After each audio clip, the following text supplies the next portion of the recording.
Imagine you just landed in Vietnam and the air is warm, it's a little heavy, it smells like motorbike exhaust and something sweet you can't figure out. You're slightly disoriented, a little overstimulated, and very, very sweaty, but in a way that feels exciting. The next morning, you meet your tour guide. He's standing there casually, like he's done this 100 times before, because he probably has. You reach out to shake his hand. He flashes you a big, genuine smile. Like, why does everyone have perfect teeth here? He takes your bag without asking. He puts on your helmet for you. He buckles the clasps under your chin. And suddenly, you're on the back of his motorbike. Your hair's whipping in the wind. Your hands hover awkwardly for a second because you don't know where else to put it, and then he reaches back, he pulls your wrists forward. He wraps them around his waist like it's the most natural thing in the That sneak attack was actually crazy, man. Yo, right. Fast forward this video. That was like her sultry voice. Nigga, what the fuck was that, bro? What? Now you're wilding. You always in my bubble. I'm gonna be in the. Yeah, but me, it's transparent. Like I let you know it's happening. You have time to be like, no. No, you don't. When I'm walking like hey, that was too quick. I was watching. I didn't even see Preach because I couldn't even see him in the reflection. This nigga came up like SEAL Team 6. What's up, nigga? What? Yo!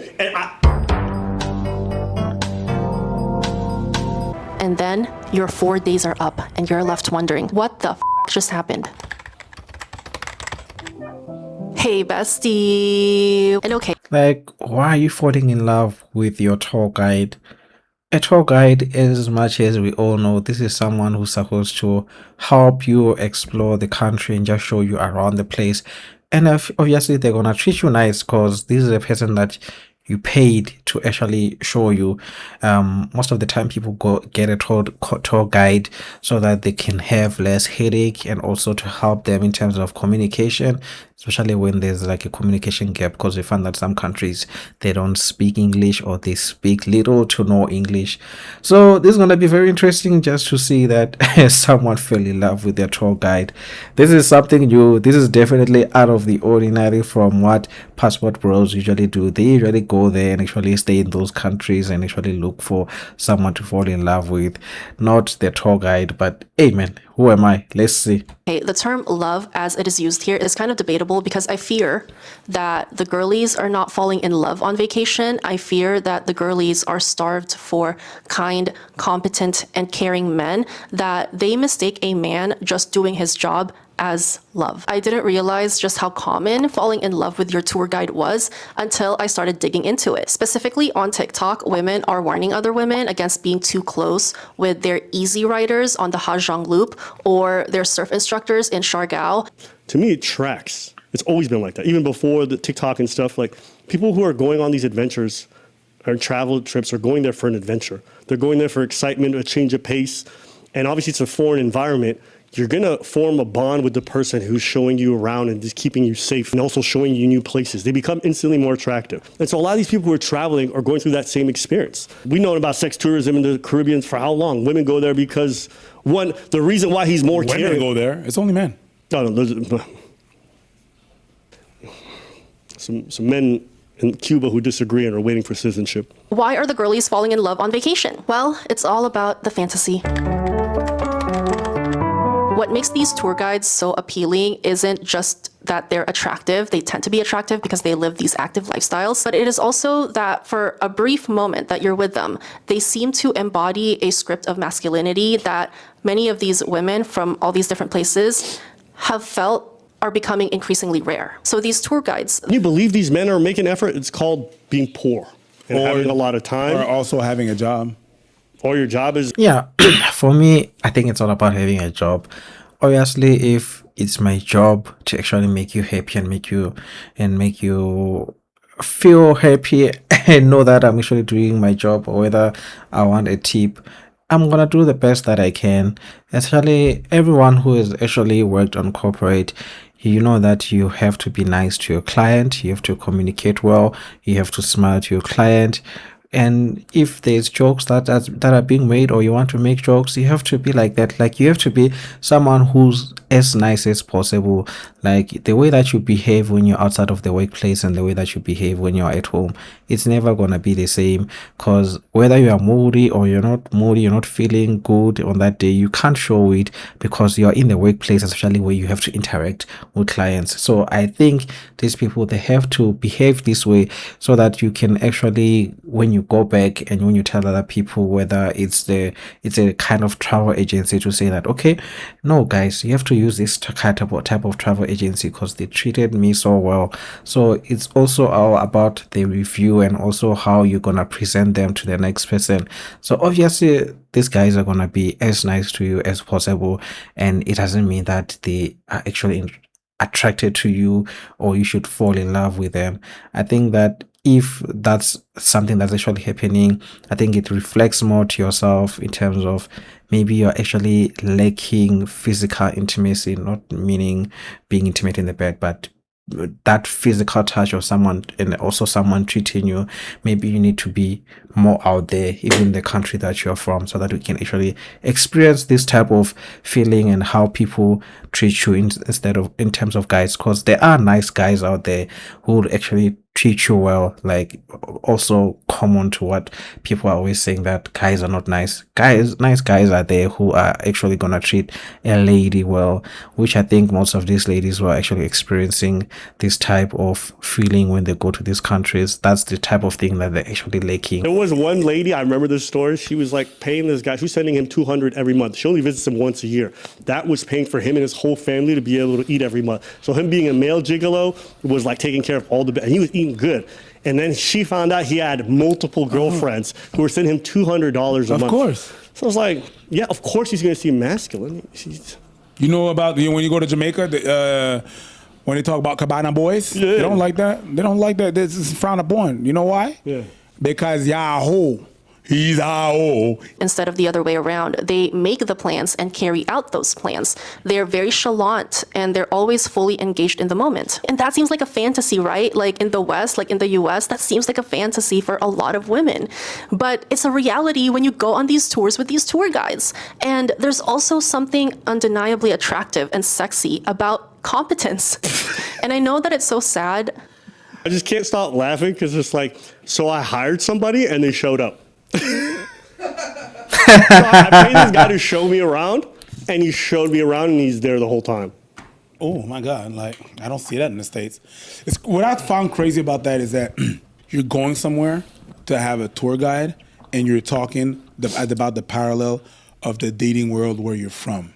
Yeah, I mean, hire. I think for me, I believe that if you're going to travel, especially to another country, you need to have someone else so that you can have someone actually experience all these things with them instead of experiencing them with a stranger. I think that's just my take. Whereas these ladies are doing the opposite. They're actually going there alone. So obviously your tour guide, that's going to be the closest person that you're going to have in a foreign environment. Right here.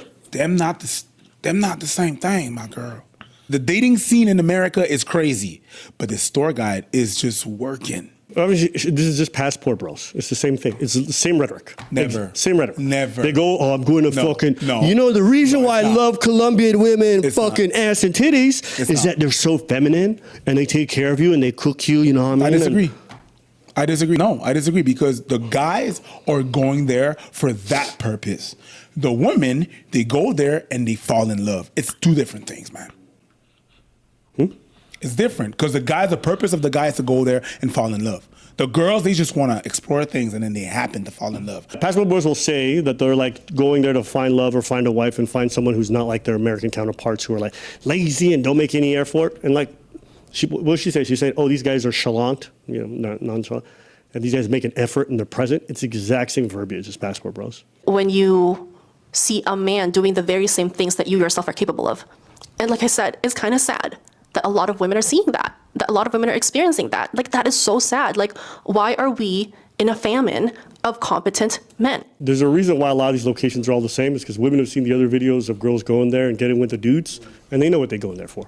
Actually, I reject what you said earlier. Why They go in there, they might not overtly say it, but there's a reason why they're all going to that part of the Philippines where it's called Siargao, SIARGON, where all the surfers are. There's a reason why they go in there. They seen the videos, they seen the dudes, the surfer Filipinos. They trying to fuck.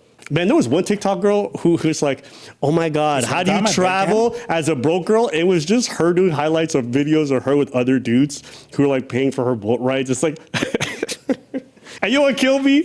If you go in the comments, a couple of girls like, oh, I dated that guy. Traditional So, in terms of competent men, as she said, there is competent men out there. There's a lot of competent men. They are there. It's just that you're not searching for them. You know, it's like this type of environment, because you're traveling, it creates what I call a bubble effect, where you have these perfect conditions and perfect environment. So let me try to explain. I know a lot of people have actually watched shows such as Love Island. These are shows where people actually go there to find love, and the people and the producers, they actually create this bubble where everything seems perfect because you're isolated from the world, and these people are actually taking you on trips, they're taking you on dates, so you're just there experiencing a lot of things without the outside interference. So basically, you don't have work stress, you don't have to deal with kids, you don't have to deal with other people. Like, there's so much that you have to deal with when you're with a person, when you're actually out there in the world, whether it's activities. For example, if these are the passport girls, they actually went to a different location to actually experience things. It means that they've saved money.